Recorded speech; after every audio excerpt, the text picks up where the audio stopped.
In the darkest hour of Israel's history, when the nation had turned its back on the Almighty and bowed before lifeless idols, God was preparing his answer. From the wilderness emerged a man whose very name would shake kingdoms, and whose words would command the heavens themselves. This is the story of Elijah, the prophet who stood alone when a nation fell, silent, who spoke one word and watched heaven's fury consume the earth, who found God's provision in the wings of despised birds, whose faith turned a widow's last meal into months of abundance, and whose final journey was not through death's door, but on heaven's chariot.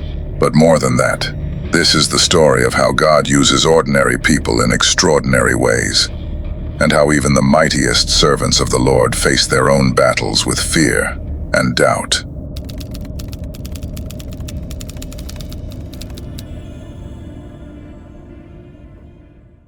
The northern kingdom of Israel had fallen into spiritual darkness. King Ahab sat on the throne, but it was his wife Jezebel who truly ruled, a Phoenician princess who had brought the worship of Baal into the heart of God's chosen land. Across Israel, altars to foreign gods burned day and night. The prophets of the Lord were hunted like criminals, their voices silenced by the sword. It seemed as though God had forgotten his people entirely. But in the rugged hills of Gilead, far from the corruption of the royal court, lived a man unlike any other. His name was Elijah, which means, "My God is the Lord." He was a Tishbite, a man of the wilderness, clothed in rough camel hair with a leather belt around his waist. His appearance was wild, his manner fierce, and his eyes burned with holy fire. For years he had lived in obscurity, waiting, listening, preparing. And then came the day when God spoke. "Arise," the voice thundered in his spirit. "The time has come." Without hesitation, Elijah rose from his dwelling place and set his face towards Samaria, the capital city where Ahab ruled. The journey took him through valleys and over mountains, past fields where farmers worked, and cities where merchants traded. But his destination was singular: the palace of the king who had led Israel astray. The palace guards saw him coming from a distance. There was something about this wild man from the wilderness that made hardened soldiers step aside. His authority was not of this world, and even those who served earthly kings recognized something greater in his presence. Without announcement or permission, Elijah strode through the gates, past the courtyard, and into the very throne room where Ahab held court. The king was surrounded by his advisors, his nobles, and his false prophets. Gold adorned the walls, and incense burned before carved images. It was a scene of earthly splendor, but spiritual poverty. And into this den of corruption walked a man who carried the authority of heaven itself. Ahab looked up, startled by this uninvited guest. Before he could speak, before he could summon his guards or demand an explanation, Elijah's voice rang out like thunder across the throne room. "As surely as the Lord lives, the God of Israel whom I serve, there will be neither dew nor rain in these years, except at my word." The words hung in the air like a divine decree. Every person in that room felt their weight, though they could not yet comprehend their power. Ahab opened his mouth to respond, but no words came. The nobles shifted uncomfortably. The false prophets looked at each other with confusion and growing alarm. But Elijah did not wait for a response. His message delivered, he turned on his heel and walked out of the palace as boldly as he had entered. Behind him, he left a stunned silence and a pronouncement that would change the course of history. Almost immediately, the sky began to change. The clouds that had been gathering on the horizon began to disperse. The air grew dry and still. By evening, Not a trace of moisture remained in the heavens, and the first day of a drought that would last 3.5 years had begun. But God was not finished with his prophet. As Elijah departed from Samaria, walking eastward away from the corruption of the royal city, the voice of the Lord came to him again. Go to the Brook Cherith, east of the Jordan, and hide yourself there. You will drink from the brook, and I have commanded the ravens to feed you. It seemed an impossible thing. Ravens, birds considered unclean by the law, serving as God's delivery service. But Elijah had learned not to question the ways of the Almighty. He made his way to the hidden brook, a thin stream of water that wound its way through the barren hills near the Jordan River. There, in complete solitude, one of the most remarkable miracles of provision began to unfold. Each morning, as the sun painted the eastern sky with gold, the sound of wings would break the silence. Black ravens would appear on the horizon, carrying bread and meat in their beaks. They would set the food down near Elijah, then take flight again, returning to wherever they had come from. In the evening, the same miracle would repeat itself. Day after day, week after week, month after month, the ravens came. While all of Israel began to feel the bite of drought, while crops failed and wells ran dry, Elijah ate bread from heaven and drank from the brook that God had provided. He was hidden from Ahab's searching soldiers, protected by the wilderness, sustained by miracle. But as time passed, even Cherith began to feel the effects of the drought Elijah himself had proclaimed. The brook that had bubbled cheerfully when he first arrived grew smaller each day. The current slowed to a trickle, then to scattered pools among the rocks. Finally, came the morning when Elijah knelt to drink and found only damp earth where flowing water had been. Again, the voice of the Lord came to him. Arise, go to Zarephath, which belongs to Sidon, and stay there. I have commanded a widow there to provide for you. Zarephath, a Gentile city in the very heartland of Baal worship, the homeland of Queen Jezebel herself. It seemed like the last place on earth where a Hebrew prophet would find safety or sustenance. But God's ways are not man's ways, and his thoughts are higher than our thoughts. The journey to Zarephath was long and difficult. The drought had taken its toll on the land between the Jordan and the Mediterranean coast. Trees stood leafless and dying, their branches reaching toward a merciless sky like the arms of desperate men. Fields that should have been green with growing grain were brown and barren. Wells that had provided water for generations stood empty, their stones cracked by the relentless sun. When Elijah finally reached the gates of Zarephath, he saw her, a thin woman in widow's clothing, gathering sticks near the city wall. Something in his spirit told him that this was the woman God had prepared. She moved slowly, as if every motion required great effort, and her clothes hung loose on her frame, speaking of hunger and deprivation. Please, Elijah called to her, bring me a little water in a jar so I may drink. The woman looked up at this stranger with kind but weary eyes. Without question, she began to turn toward the city to fetch water. But before she could take more than a few steps, Elijah spoke again. And please, bring me a piece of bread in your hand. Now she stopped. Her shoulders sagged, and when she turned back to face him, tears had begun to form in her eyes. Hello. Thank you for visiting. Your subscription strengthens our community of believers as we explore God's Word together. Please consider subscribing to support our mission. God bless you abundantly. As surely as the Lord your God lives, she said, her voice barely above a whisper. I don't have any bread, only a handful of flour in a jar and a little oil in a jug. I am gathering a few sticks to take home and make a meal for myself and my son, that we may eat it and die." Here was a woman at the very end of hope.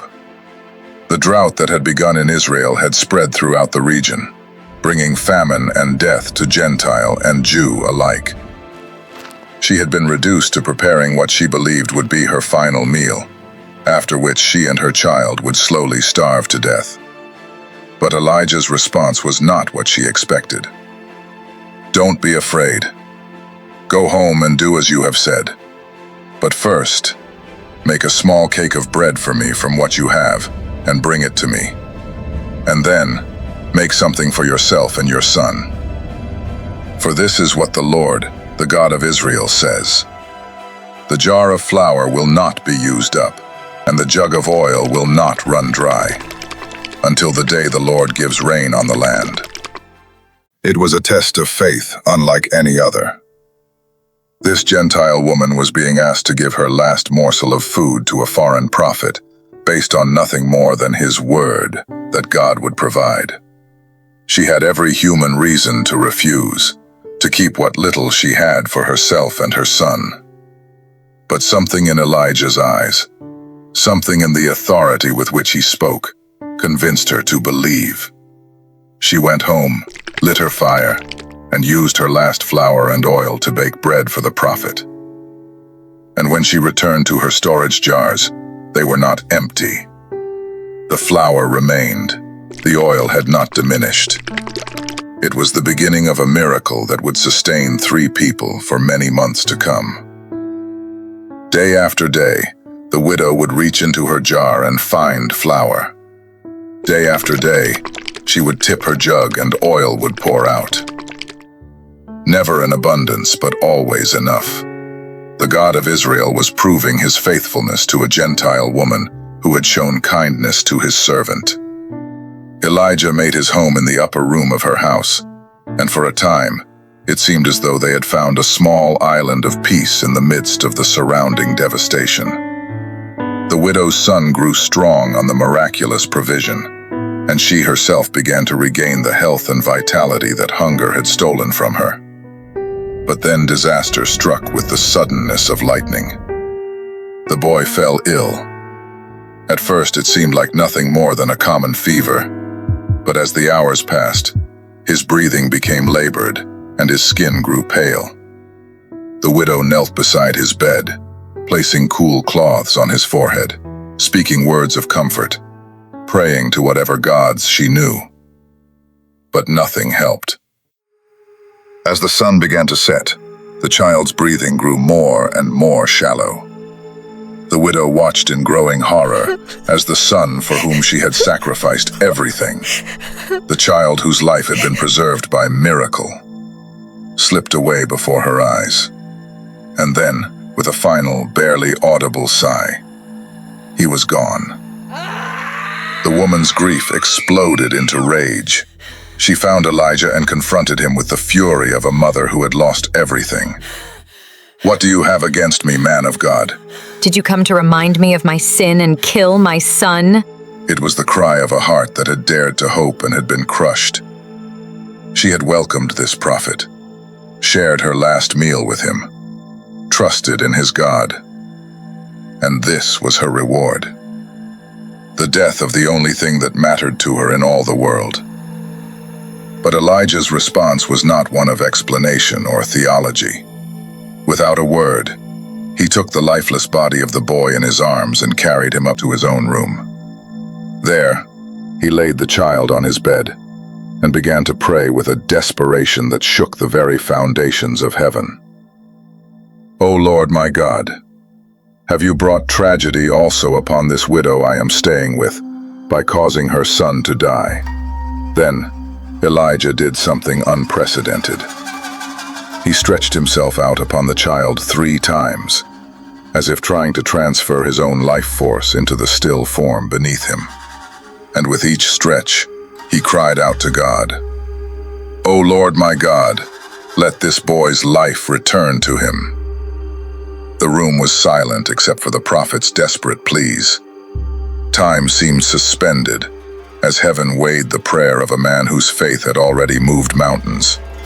And then, like the first breath of spring after a long winter, the child's chest began to rise and fall. Color returned to his cheeks, warmth to his skin. His eyes fluttered open, and he drew in a deep, sweet breath of life. Elijah lifted the boy and carried him downstairs to his mother. "Look," he said simply, "your son is alive." The widow fell to her knees, overwhelmed by gratitude and awe. Through her tears, she whispered words that revealed a transformed heart. "Now I know that you are a man of God, and that the word of the Lord from your mouth is the truth." In this Gentile home, in this foreign land, the power of the God of Israel had been displayed in its fullness. Strife had been restored, hope had been reborn, and faith had taken root in the most unlighted soil. But while this intimate drama of faith and miracle was playing out in Zarephath, the drought continued its relentless grip on the land of Israel. For 3.5 years, not a drop of rain had fallen. The once fertile fields had turned to dust. Livestock died by the thousands. Wells that had never failed in living memory stood empty. The economic and social structure of the nation was crumbling under the weight of divine judgment. King Ahab searched desperately for the prophet who had brought this calamity upon his kingdom. His soldiers scoured every corner of Israel, and even searched in neighboring countries. But Elijah remained hidden, protected by the hand of the same God whose judgment he had proclaimed. In the midst of this growing desperation, there was one man in Ahab's court who had never forgotten his true loyalty.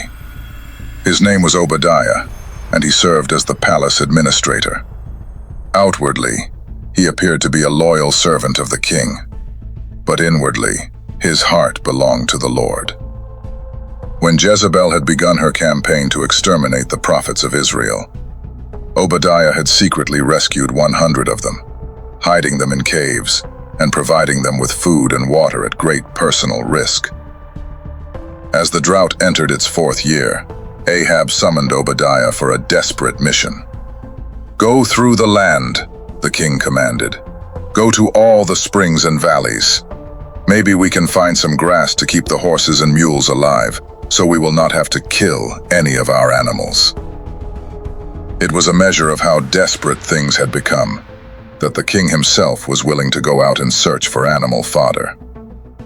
They divided the territory between them, Ahab going in one direction, Obadiah in another, both scanning the barren landscape for any sign of life-giving vegetation. Obadiah was traveling alone along a dusty road, when suddenly he saw a figure in the distance. As the man drew closer, Obadiah's heart nearly stopped. The distinctive clothing, the wild hair, the unmistakable bearing. It could only be one person. "Is that really you, my lord Elijah?" Obadiah asked, falling prostrate before the prophet. "Yes," Elijah replied simply. "Go tell your master, Elijah is here." But Obadiah was terrified. "What have I done wrong?" he pleaded, "that you are handing your servant over to Ahab to be put to death? As surely as the Lord your God lives, there is not a nation or kingdom where my master has not sent someone to look for you. But now you tell me to go to my master and say, Elijah is here. I don't know where the Spirit of the Lord may carry you when I leave you. If I go and tell Ahab and he doesn't find you, he will kill me." Then Obadiah revealed his secret service to God. "Yet I, your servant, have worshipped the Lord since my youth. Haven't you heard, my Lord, what I did while Jezebel was killing the prophets of the Lord? I hid 100 of the Lord's prophets in 2 caves, 50 in each, and supplied them with food and water." But Elijah was unmoved by these fears. "As the Lord Almighty lives, whom I serve," he declared, "I will surely present myself to Ahab today." With trembling hands and a fearful heart, Obadiah returned to his king with the message that would change everything. When Ahab heard that Elijah had finally emerged from hiding, He immediately set out to meet the man who had brought such devastation upon his kingdom. The confrontation took place on a barren hillside, under the merciless sun. Two men faced each other, one a king surrounded by the trappings of earthly power, the other a prophet, clothed in the authority of heaven. And it was Ahab who spoke first, his voice filled with 3 years of accumulated rage and frustration. "Is that you, you troubler of Israel?" But Elijah's response was swift and uncompromising. "I have not made trouble for Israel, but you and your father's family have. You have abandoned the Lord's commands and have followed the Baals." Then came the challenge that would echo through history. "Now summon the people from all over Israel to meet me on Mount Carmel, and bring the 450 prophets of Baal and the 400 prophets of Asherah, who eat at Jezebel's table." Mount Carmel, a high place overlooking the Mediterranean Sea, a location that had been sacred to various gods throughout history.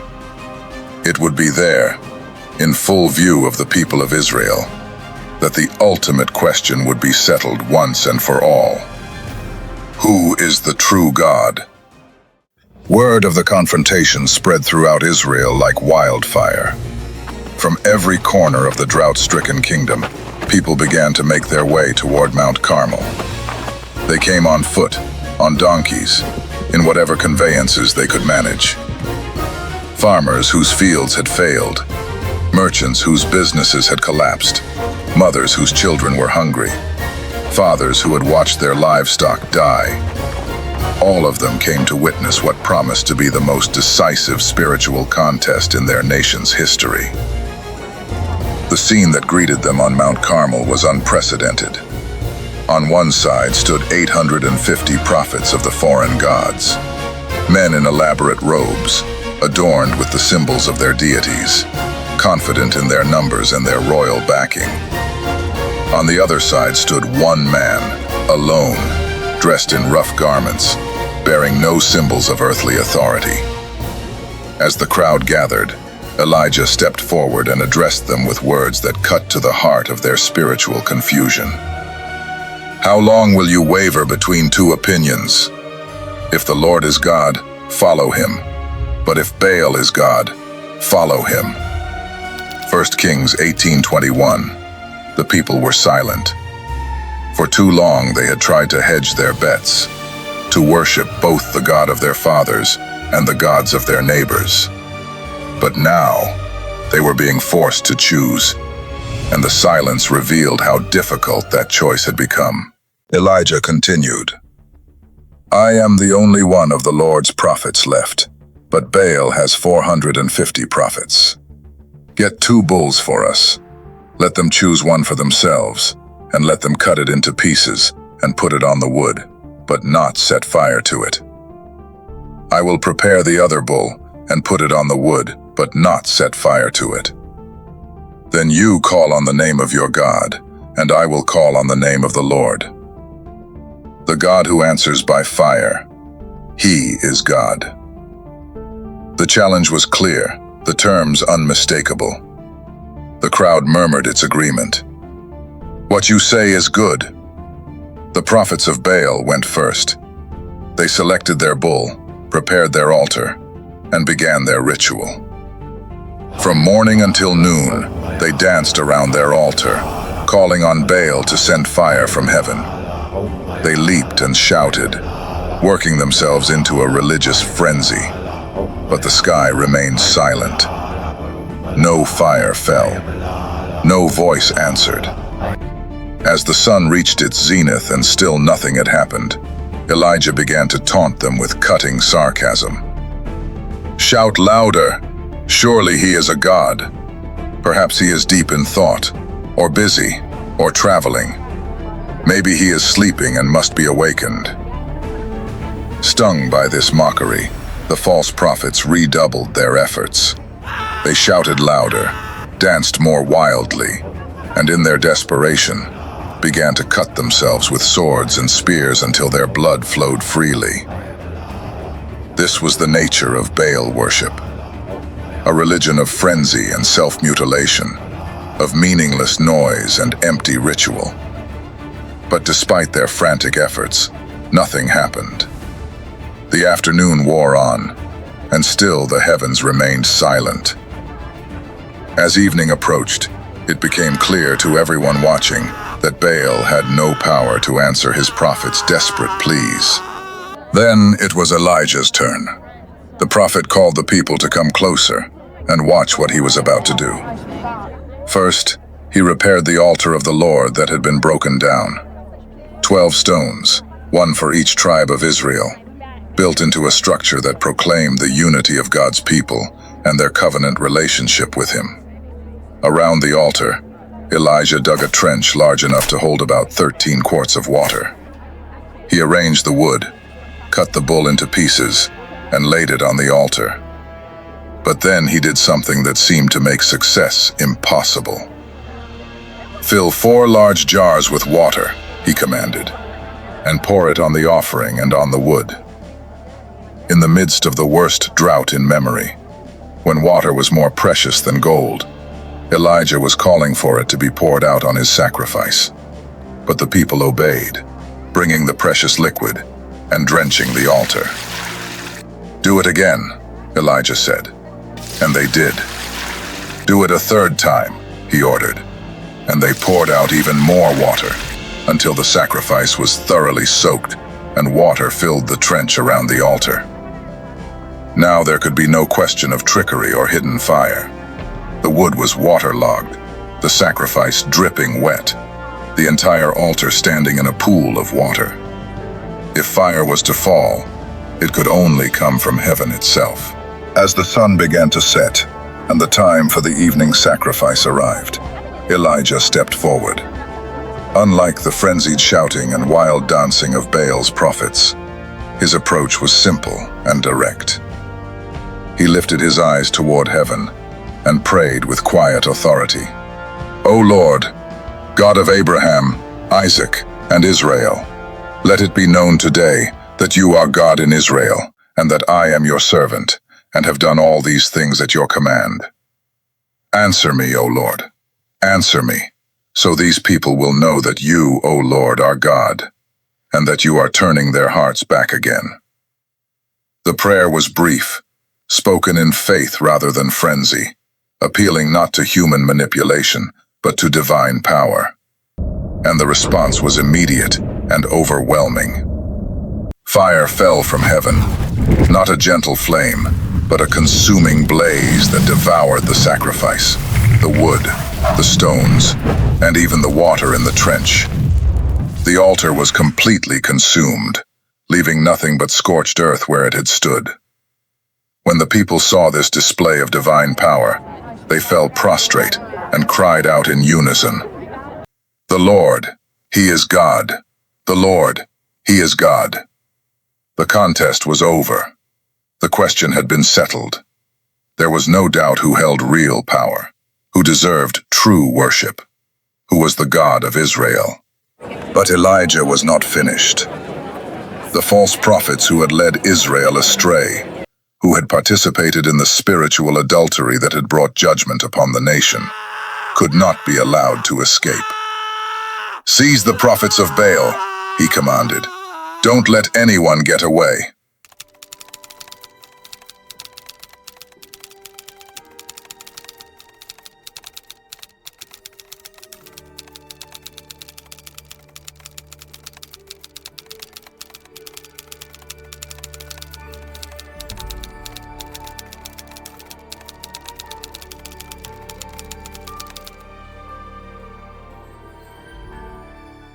We'd love to hear from you in the comments.